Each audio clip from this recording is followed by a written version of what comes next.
It was our first home that we bought together and was a dream come true. It had everything that he wanted, really. Just a very quiet, serene area. You can start a new life in a new home. But some things you can't control. Why would a grown man do something like that? Your home wasn't your safe haven anymore. Sometimes the person you think could become a great friend turns out to be your worst enemy. This was really a game of cat and mouse. This was a powder keg ready to go off. I'd heard the most blood-curdling scream that I'll never forget.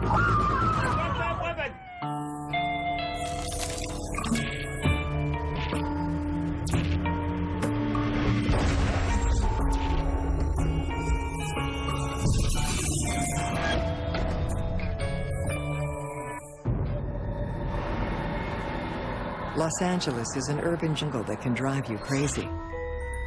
To get away from it, people move to a place like this, Calypso Lane. A tidy suburban street in Canyon Country, in the mountains northwest of the city.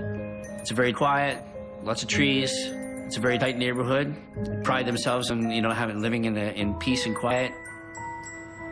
It's beautiful, just your all-American city where people kind of know each other. It's got that small town feel.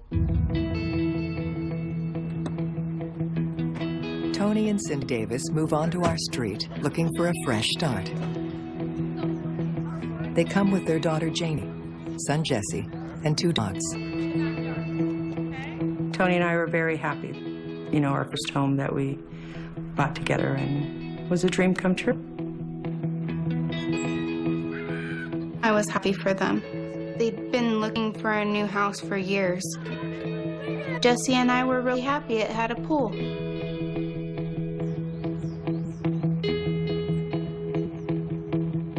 My parents were high school sweethearts.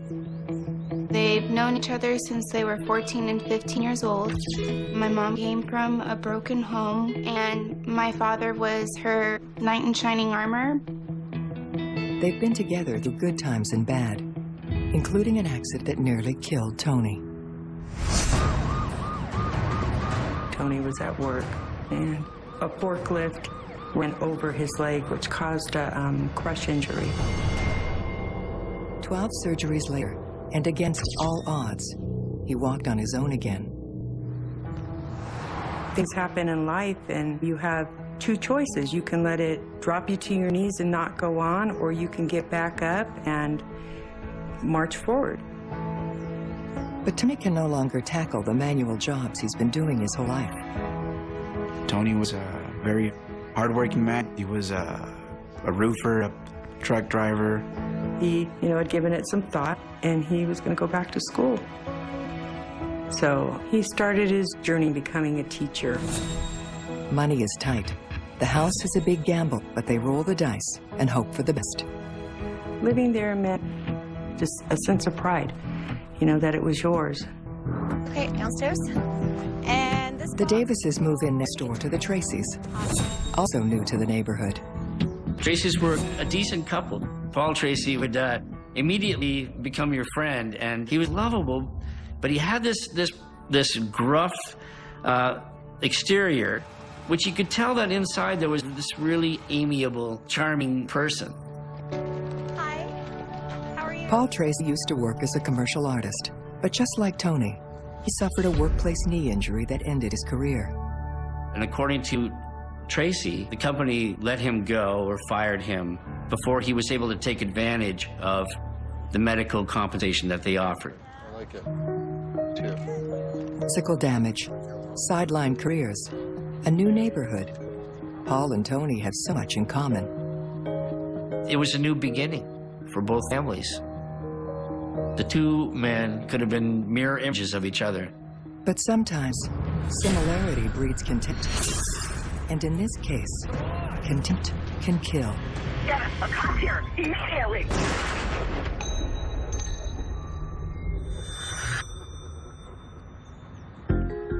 At first, everyone's busy doing their own thing. Tony launches into renovation project, eager to turn his new house into the home he and Cindy have always wanted. He did some work to the roof, new windows, new driveway, you know, a little bit here and there. Neighbor Nicole Wright says at first, the Tracys and Davises got along just fine. For sure. At one time, they had a good relationship with the Tracys, they said. The Tracy and the Davis family, they kept to themselves. They worked hard, came home and relaxed, but they were cordial with each other. Unfortunately, the Davises haven't been here more than a couple of months when they start to have issues with Paul Tracy's yard. He had a big old race car tire. It was bigger than a normal tire, and it would lean up against the fence, what kind of made it just tilt a little bit. Well, see if he'll move it. Tony decides to take a diplomatic approach. Tony tried knocking on the Tracy's door and there was no answer. And he wrote a note, you know, asking, could you please not lean the tire up against the fence? Your neighbor, Tony Davis. And that was that.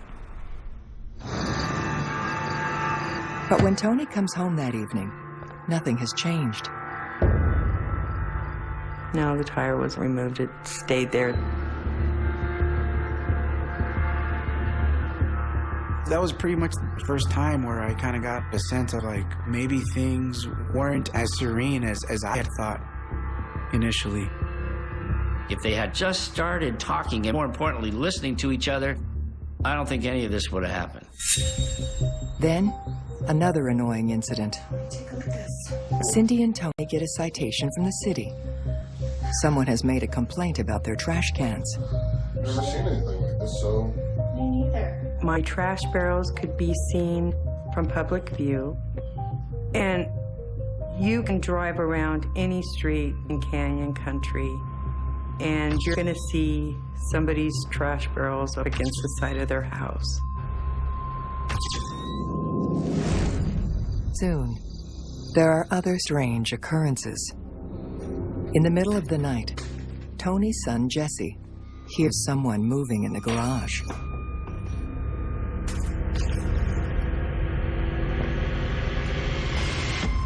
The intruder runs away before Jesse can get a good look. Jesse heard something, and he had gotten up, and he had looked, and he came in and woke me and Tony up. They inspect the area. Whatever the prowler was doing, nothing has been disturbed.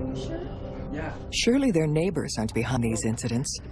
He had heard somebody jump our side gate, and all you heard was the Tracy's door close. Once again, it's just odd. All right, let's just go to bed. Tony and Cindy go back to bed, feeling uneasy. Suspicion and bad blood begin to grow. No one has any idea that this is just round one of a much bigger battle. We were just like, okay, that's really weird. Why is this man doing that? I want this fixed. You would get upset, and then you get angrier. Whoa, take it easy, man. I'm really getting tired of this guy, okay?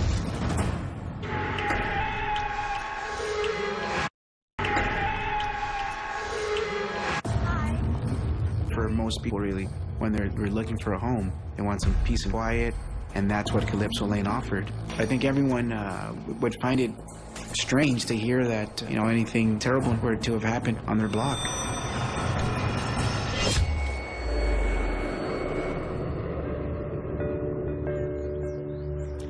In the first year at their new house, the Davis family settles in, enjoying comforts of home ownership.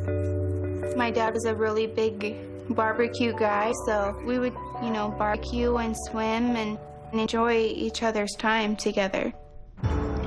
But peace of mind is hard to come by. Can't believe this. The city keeps sending citations. There's a notice about an air conditioner tarp and another about the location of Tony's new shed. No one knows who is making these complaints. It's as if someone is trying to bait our neighbors. I was just outside working with the plant. I had set my keys in the fence. When I was finished, I went to grab my keys, and my keys were gone. There's nobody around, but it's gone. It's like a phantom or something. You know, it's just like, I don't know. I woke up in the morning. You sure you closed it last night? My door to my car was unlocked, and it had been gone through. There's no windows broken, but, you know, everything was tossed around.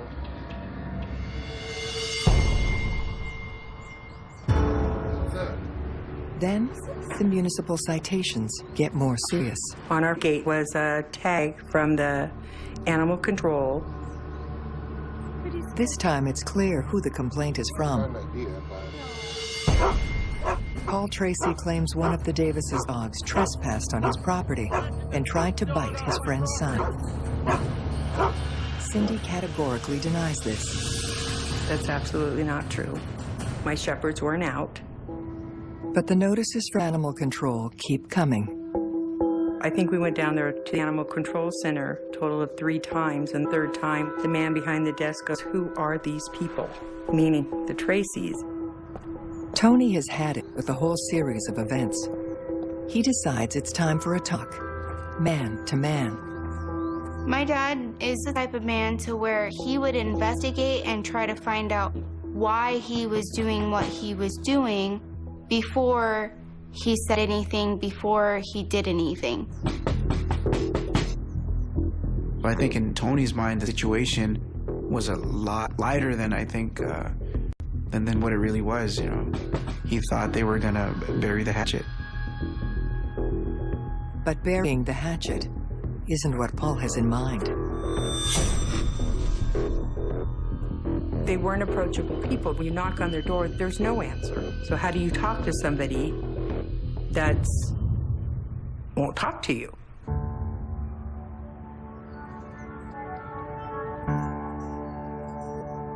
Despite the silent standoff, life goes on. Tony completes his degree in liberal studies, a real accomplishment for a busy father in his mid-40s. To celebrate, Cindy throws a small party. There was a couple of his colleagues there, a little bit of family, and we're out there barbecuing.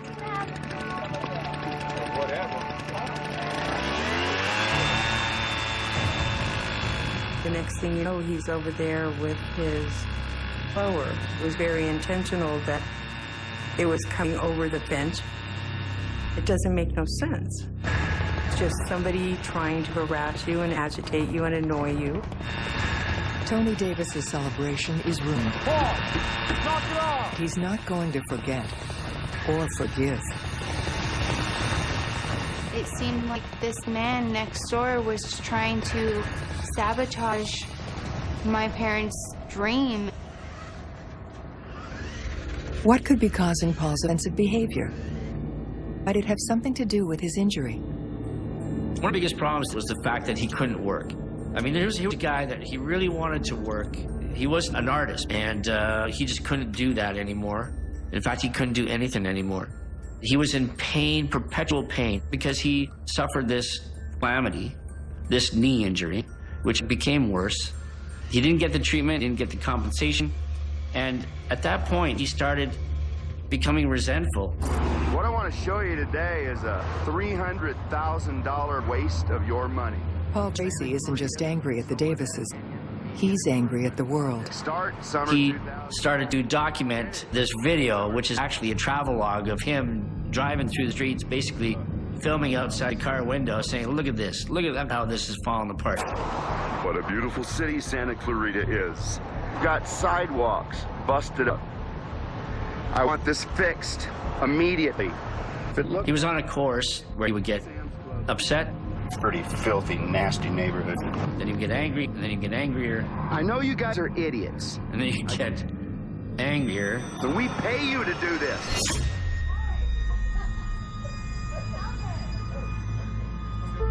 The relationship with the Tracys had diminished because Paul's behavior escalated and got more and more strange. I'll come back to visit all the time.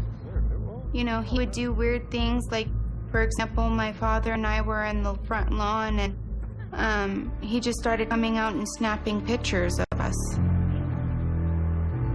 We weren't doing anything. We were minding our own business.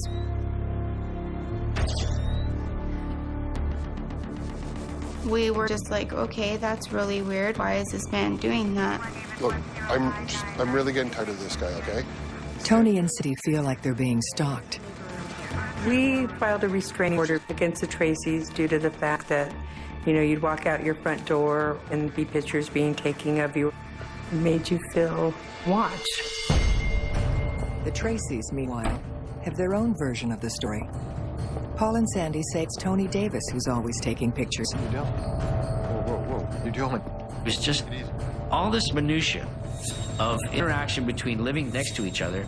It's hard to distinguish actually who said what, because each one was to blame for some minutia that motivated the other into responding. It's dangerous. Yeah. The Tracys file their own restraining order. Make sure you're dangerous. Now both families are forbidden from coming within 15 feet of each other. I mean, it would basically say the same thing as what me and Tony had just wrote, except mine and Tony's restraining order would say Paul and Sandra Tracy, and theirs would say Tony and Cindy Davis. Just, yeah.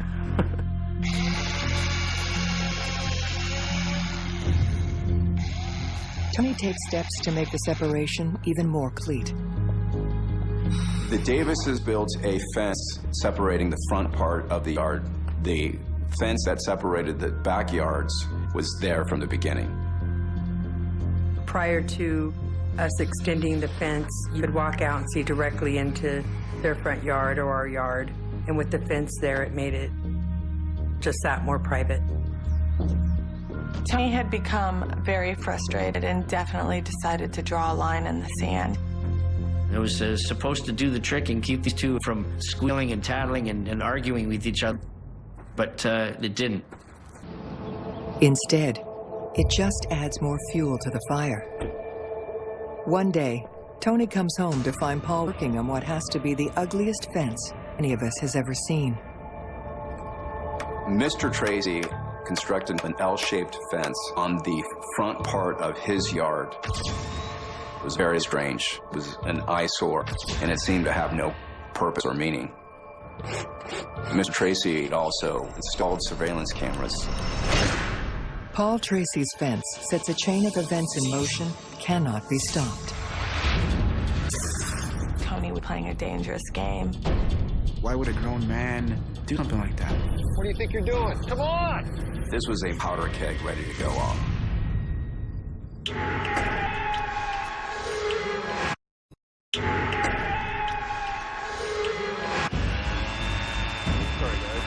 Your home wasn't your safe haven anymore. You know, your home is a place where you walk in, you flip off your shoes, and it's just that. It's home. And it didn't feel like that. You know, you just never knew what was going to happen next. The Davises endure their ugly neighbor dispute for 4 years. But then an unrelated tragedy shatters their world. Jamie, now living on her own, gets a call from Cindy. I heard the most blood-curdling scream from a mother that I'll never forget. Jamie's brother Jesse has suffered a devastating seizure. He's been prone to them since childhood, but this one sends him to the ER. It was one of the worst seizures that he ever had in his whole entire life. He ended up in ICU on life support. 9 days later, he dies.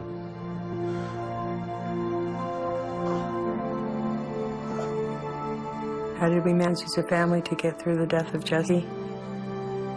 I don't think you ever get over the death of your child. The tragedy almost destroys Tony, and his family become the victims of his anguish. After his son's death, he did go through a spell of having depression and being quick to anger and being agitated. One incident in particular shows just how deep he's sinking. There was an argument that ended with Mr. Davis throwing a punch at his daughter. After that, Mr. Davis got in a vehicle and drove away. When he returned, his wife, his daughter were out in front. When he was returning, his car jumped the curb and made contact with Mrs. Davis. The car did impact her, but she was not seriously hurt. How far would Tony's anger spread? Could neighbor Paul Tracy become his next target? According to Paul, Tony goes on a rampage, breaking the Tracy's exterior lights and vandalizing their car. Mr. Tracy alleged that acid was thrown in his car. These people are a menace. Looked more like tree sap, but yet he alleged that this is in fact a concerted effort by the Davises to vandalize their car. But whenever Paul accuses Tony of a dirty trick, Tony claims it was actually Paul's work. It was all trivial stuff to anybody, you or me, are looking at it, but to them it was a slight on the other person. Neighbors remember one incident where Tony may have crossed the line. Jamie got her car detailed and washed and waxed, and Paul walked over with a water hose and began squirting her car. And Jamie ran in the house and told her dad. When Tony came out, he grabbed his water hose and started squirting Paul.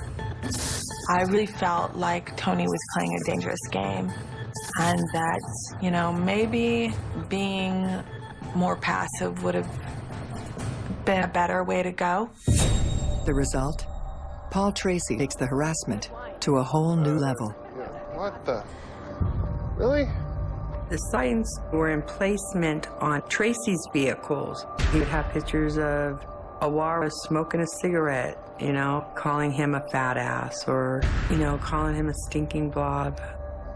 Anybody and everybody could see. At that point, Tony had really decided that he was going to stop being passive.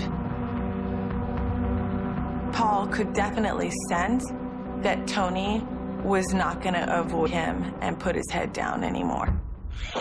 Tony determines the only way to deal with Paul is to catch him on video. We called a professional to come out and put up a home surveillance system. Tony installs cameras. Paul puts up more. Both sides ended up installing video recording equipment. Each one's asserting that their properties or their personal belongings were being vandalized. But Paul finds a way to disable his neighbor's view. He got a red light that to the naked eye you don't see, but your camera, it still interferes with your camera and just blocks out your screen. Then he steps up the torment. One of the things that Mr. Tracy did to get under the skin of the Davis family was to put on a light and then project it toward the Davis property. You can imagine these huge halogen lights. I mean, other neighbors were complaining about the brightness of these things. So that was a real key escalating point in the ongoing feud. And he isn't finished. One night, the Davises hear the sound of recorded bird calls blaring from the Tracy's yard. These go on from midnight until 4:30 a.m. There were different kinds of birds, Tweety birds, mockingbirds, hoo-hoo. And it seemed like once you caught on to it, you know, you couldn't ignore it.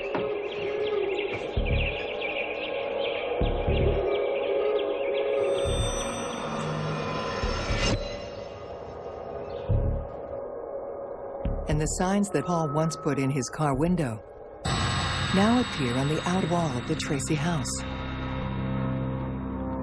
Those signs were clearly put up for the Davis family to see. There were many signs. Those signs were vulgar, offensive, and obscene. Aside from being offensive, I thought it was very odd. You know, why would a grown man do something like that? It didn't make any sense to me at the time. Tony, this is the last straw. He sees now that his house can never be the home that he and Cindy dreamed of. My dad just got tired and wanted to move. But unfortunately, the housing market crashed and they were unable to move, so they were stuck. Tony and I talked on several different occasions to sell our home and move on and find some peace. We weren't able to do that at that time. Forced to stay put, Tony installs his own security lights. They put the lights up to look at what was going on. And that was the biggest complaint that the Tracys had. Look how bright these lights are. Get that, honey. Sandy, film it. Come on. The Tracys come out to confront Tony, and he pushes back. It's unbelievable. Or so Paul says. Hey, what the are you doing? There was an incident perhaps Mr. Davis had using a spray nozzle on his garden hose. He may have come over the top and some of the water had come over. Hey! Also alleged was that he was throwing small clumps of dirt and sometimes rock over the property. Get all this, honey. You know, both of them, I think, stood their ground and felt that they were wronged. Somehow, they just couldn't resolve the differences that they had between themselves. Whatever's going on, one of these two men is about to lose control. The harassment got worse than ever. I really do think that Mr. Tracy was planning to hurt us. For exclusive footage, go to investigationdiscovery.com.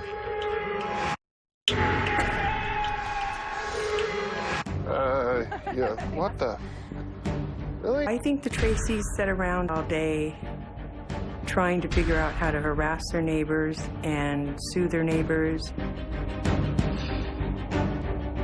And they were mean people, mean, angry people. The Davises and the Tracys have been feuding for 8 years. Over time, any aggressive behavior Tony may have displayed has dissipated. Doctors determined it stemmed from a treatable condition.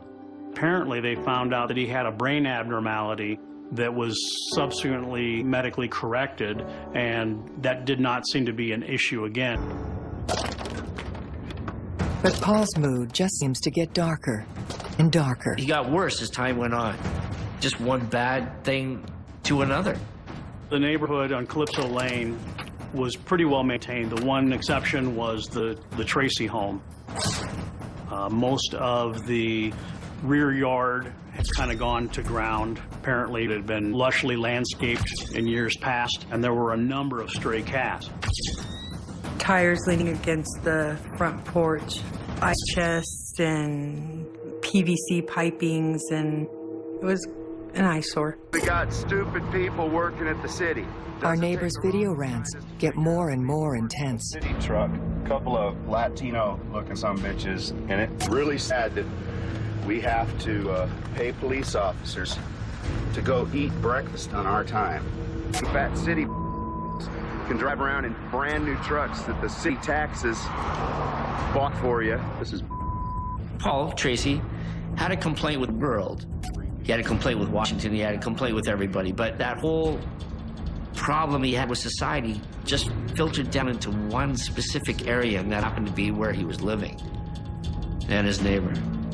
The harassment got worse than ever. So the last year of this feud was intense. One morning, Tony is on his way to work when Paul calls out to him. His message is cryptic. Hey, Davis, I won. Hey, Davis, I won. He was baffled as to what that could have meant. It was just so eerie. I won. It had bothered my father, and my mother's just like, don't even worry about it. But I really do think that Mr. Tracy was planning something to try to hurt us. A week after Paul's ominous statement, Tony and Cindy find out what he meant. I had fallen asleep on the couch, watching some soap operas. Tony is unable to sleep.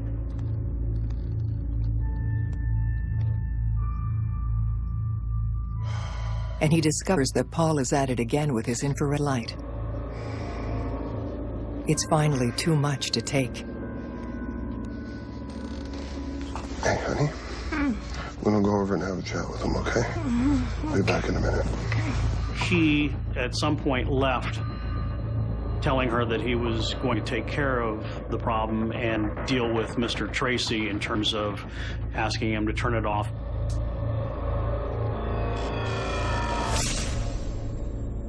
Hindsight,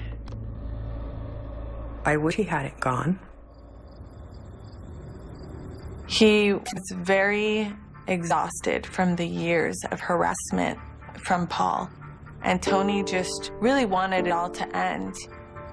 We see Mr. Davis taking like an electric screwdriver and pulling out some of the boards of the fence line that separate the two properties. And you can see him peering into Mr. Tracy's yard. Paul is nowhere in sight. A little time elapses and he puts the boards back and repositions them.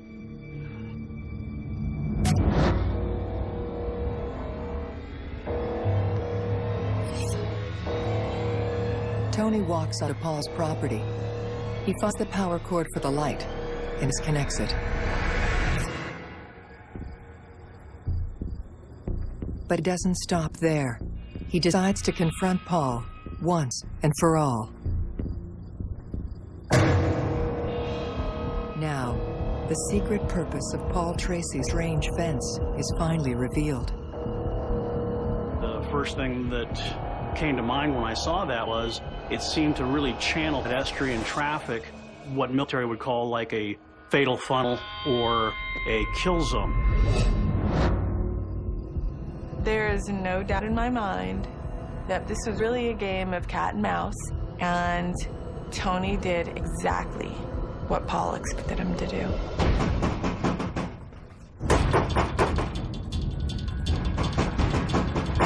Paul! Sandy! Sandy! Sandy! What's going on? When Mr. Davis entered his property, Mr. Tracy lost it. And when he armed himself, he just was enraged.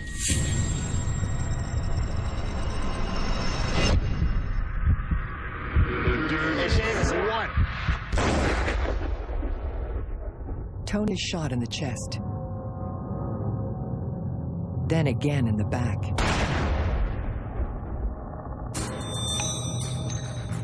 I think it was all premeditated. I think he was waiting for his victim or his prey, and when his prey showed up, he knew what he was going to do. Tony was his prey.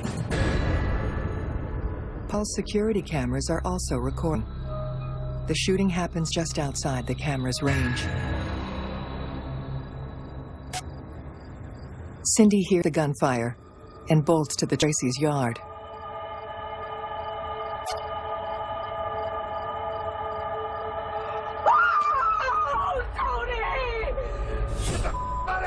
The shotgun was pointed at me, and he said, "Get the away." He kept me from getting to him. Sandy Tracy now calls the police. 911. We had a prowler on our property. My husband shot him. You shot him? Yes. Mr. Tracy's in the background of the 911 recording. When there's a lull in the conversation with the 911 operator, Mrs. Tracy sounds furious, and she asks her husband, "What the hell did you do?"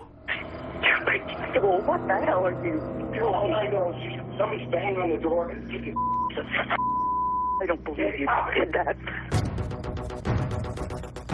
Tony's nephew is staying with the Davises and races over to try and save his uncle's life.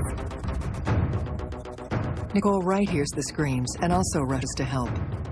I immediately began CPR, and I saw blood coming out of Tony's mouth.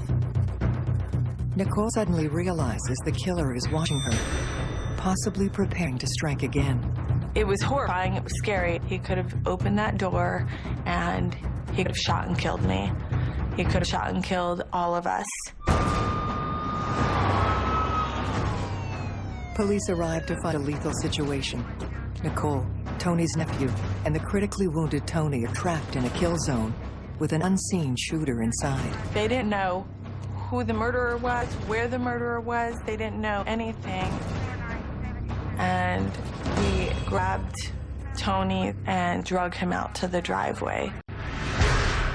And Paul opened the door, peeked head out, and said, "I'm right here," and turned around and walked inside the house. Come on outside! Right now! You come inside! It was chaotic and dangerous circumstances. It was a traumatizing situation. There was a murderer on the other side of the door.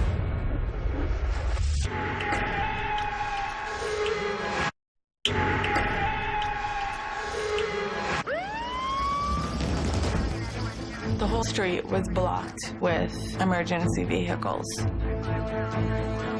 The ambulance had arrived and the workers began doing CPR on Tony. Come on outside!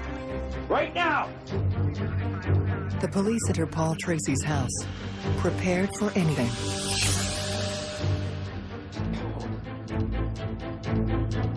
What they encounter is a very bizarre world. Hands up in the air, I can see them! The shotgun's on the couch. Paul and Sandy are sitting calmly beside it. Inside the Tracy home was a somewhat chaotic scene. There was a very, very large container full of kitty litter, and there were a number of stray cats. The general atmosphere of the home, it smelled, and it was very unkempt. Get down on the floor! Open the door! While being detained at gunpoint, the biggest concern of the Tracys was the safety of their cats.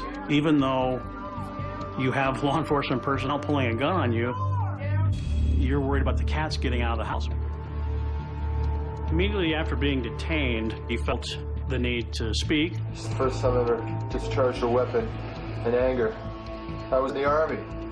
With these words, Paul Tracy incriminates himself. The police then discover Paul's low-tech surveillance system. The Tracy video camera was attached to a VCR type device. Ms. Tracy turned on his recorder to capture Mr. Davis. The security videos showed Mr. Davis near that L-shaped fence, near the extension cord that was providing power to the light. It next captures Mr. Davis walking toward Mr. Tracy's front door and then out of view. Police find the tape on which the shooting is recorded.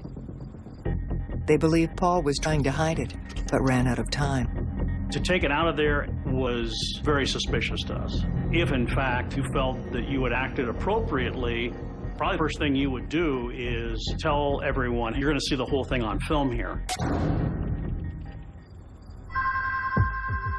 I was at my home.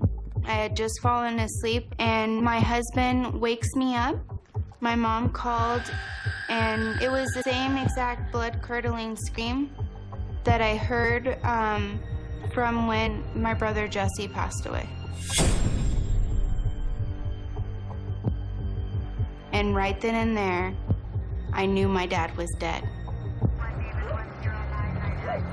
Tony Davis's dream of living the good life on Calypso Lane comes to a tragic, bloody end. Beautiful person lost their life, and nothing will ever be the same because of one man's anger. Paul Tracy was clearly a troubled man with a strange fixation on his neighbor. This feud was something that was just eating him up every single day. He was obsessed with what they were up to, and he was paranoid that they were infringing on his property. Hundreds more tapes, photographs, and documents are discovered, tracing the long dispute between Paul and Tony. But investigators find nothing to incriminate Tony in any wrongdoing. There was no evidence to suggest that Mr. Davis had done anything to Mr. Tracy. The vandalism, the complaints about the dogs, the harassment, all appear made up. Even the incident at the fence seems a lie. Get all this, honey. Mr. Tracy said that he videotaped this all. The videotape was then given over to the sheriff's department. It had clearly been edited and did not support any of the allegations Mr. Tracy was making against Mr. Davis. The prosecution argued that the fact Paul shot Tony more than once meant his intent wasn't self-defense. a premeditated murder. He had to consciously channel additional round into the chamber. He could have stopped after the first round, but actually he chambered that weapon 2 more times. Even if it was a trespass, even if it was vandalism, Mr. Tracy had no right to be the judge, jury, and executioner of Mr. Davis. That was Tracy law, it was not California law. Despite 2 tragic losses, Cindy and Jamie carry on. Jamie is becoming a nurse, trying to prevent deaths like those of her brother and father. Losing my father was the most traumatic thing that's ever happened to me. But I will take his honor and I will fight for what I believe in. Just a neighborly dispute isn't worth a man's life. I was very blessed to have 35 years with him. Most people don't get that in a lifetime, so that'll be enough to last in my lifetime until we meet again. When I think of Tony, I'll remember how he lived and not how he died. Cindy still lives in the house on Calypso Lane. Sandy Tracy has moved away, and our new neighbors tore down the fence. Paul Tracy is behind bars, serving 50 years for Tony's murder and 14 more for threatening Cindy. Has justice been served? Absolutely not. He's still sucking air, so to speak, and my husband, my daughter's father, we have to carry that loss with us for the rest of our lives.